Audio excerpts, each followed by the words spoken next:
Okay, yield to maturity with semi-annual coupons. You see you have a bond, 10% coupon rate, and semi-annual coupon bonds in a face value of $1,000, 20 years to maturity, and selling for $1,197.93. So is the yield to maturity more or less than 10%? This is a premium bond, so the yield is less than the coupon rate. So what's the semi-annual coupon payment?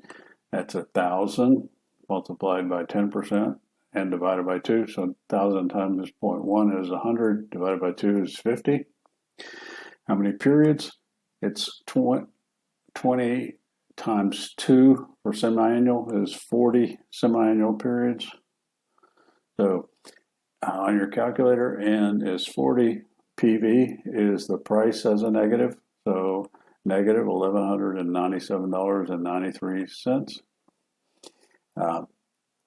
The payment is the $50, so 1,000 times 0.1 divided by 2. And then future value is 1,000, compute IY. So you're going to get 4%. 4% is a semi-annual rate, so you have to multiply it by 2 to get the yield to maturity of 8%. So current yield versus yield to maturity. Current yield is equal to the annual coupon divided by the price of the bond. The yield to maturity is equal to the current yield plus the capital gain yield. So the example, 10% coupon bond with semi-annual coupons, and just what we calculated before, face value of 1,000, 20 years to maturity, $1,197 price. The current yield is the annual coupon. The two $50 payments are $100 divided by $1,197. That's 0.0835 or 8.35%. So the price in 1 year, if the rates didn't change, the yield to maturity. So in 1 year, it would go to from 40 to 38. If you change the end from 40 to 38, you would get a price of $1,193.68. So the capital gains yield over that year would be the 1,193 minus the 1,197 divided by the 1,197, or a negative 0.0035 or negative 0.35%. So the yield maturity is those two added together. So 8.35 minus the 0.35 or 8%. So just the same as the yield we calculated before. Broad pricing theorems. So what we're talking about, the bond theories with regard to relationships that hold. So bonds of similar risk and maturity will be priced to about the same return, regardless of coupon rate. So if you know the price of a bond, you can estimate the yield maturity and use that to find the price of a second bond. This is a useful concept that can be transferred to valuing assets other than bonds. So if you know the value of one asset and it's similar, you can use that information to value another asset.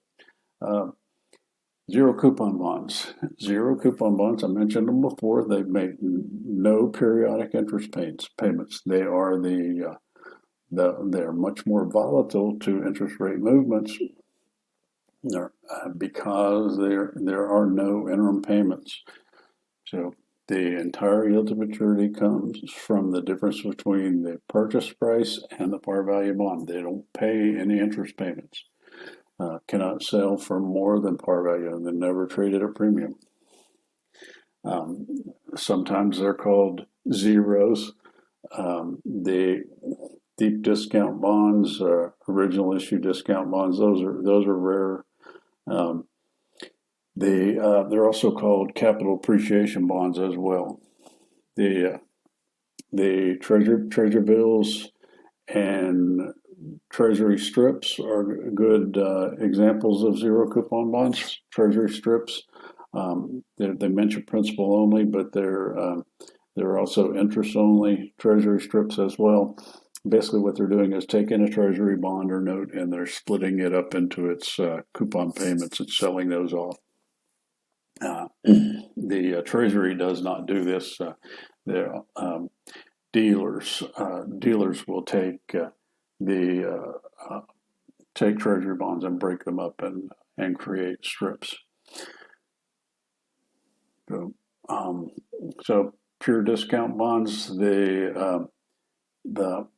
this is basically a zero coupon bond. There's no difference. So the information you need to value is you need time to maturity, the maturity date minus today's date, so face value, the discount rate. So we've got, today is period zero, and we go out to whatever that maturity date is. We don't have any interim cash flows, but we're going to include, and we have that, we're going to receive that face value, our maturity value at that time. So the present value of a pure discount bond, we're going to discount that single cash flow back to today at the yield of maturity. So we take the face value divided by 1 plus the rate per period, and then T is the number of periods. So this example, this is an annual calculation. Again, all the calculations we'll do on exams will be semi-annual. So 15-year zero coupon bond with a this might be a semi-annual actually. With a yield of maturity of 6%. So they're doing semi-annual. So there's 1 to 30. So there's 30 periods, 30 semi-annual periods. The price of that bond or present value is $1,000 divided by 1 plus the 0.12 divided by 2 to the taken to the 30th power. That's 15 times 2, and that's $174.11. There are specific formulas that you can use when using spreadsheets, specifically Excel. I will pull them up in the next lecture, but the price is you enter the settlement date, maturity date, rate, yield, redemption, and then frequency. That's annual or semi-annual. Default, I believe, is semi-annual. Basis. Talk about this a little bit later, but treasury bonds are priced based using actual days, and municipal bonds and corporate bonds are priced assuming that every month has 30 days and every year has 360 days. So yields, same formula, except for you're calculating the yield and the settlement, maturity, rate, price, instead of having yield in the formula.